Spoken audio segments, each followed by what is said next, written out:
Okay, so this week we're going to focus on Collagraph prints, which is a print that's made from creating texture and gluing down different shapes onto a flat plate that holds all the texture together. And I'm going to show you guys how we're going to do that using a cereal box that you can find in your pantry.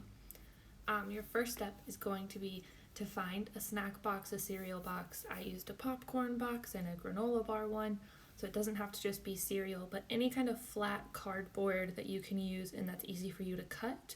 Find one of those, and then once you have that, you're gonna cut a square or a rectangle, some just big flat shape out of it. This is gonna be your background piece that we're gonna glue all the other pieces onto, and we're gonna call it our plate. It's our printing plate. And that's the piece that we're going to put everything on and glue it all down so it's all stuck together.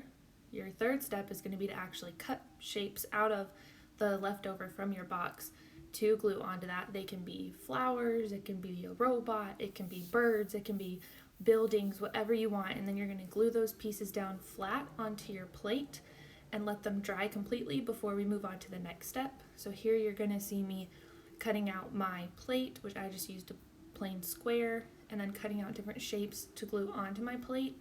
I made kind of a little scene with flowers and a little hill, but yours can look however you want it to look.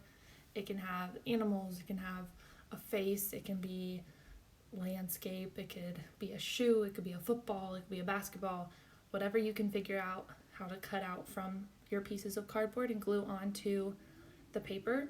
It looks really good when you have multiple layers like stacked on top of each other. That helps it to look even more 3D and have more texture. And then I used my sketchbook to press it down to make sure everything was flat. And then I'm going to gather some different kinds of paper. Your step 5 is to find any paper you have laying around. Notebook paper worked really well. Construction paper works good too. And something to rub over it, like a crayon or a colored pencil or a regular pencil. A marker won't work, so don't use a marker. Use either pencil, colored pencil, or crayon.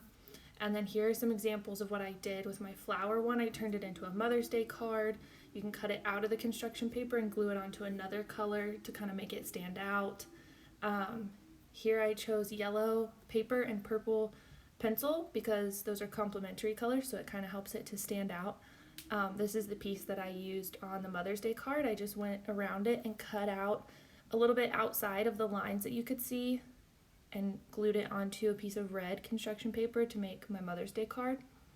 I noticed that the construction paper was a little bit thicker and the notebook paper was thinner, so it showed up better on the thin notebook paper. So if you have some thin kind of paper, that might work best, like computer paper or notebook paper, and use some fun colors, come up with some fun ideas.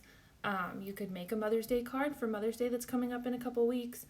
Or you could make one more like this. It's like a robot or a sports ball or something like that. So let me see what you come up with.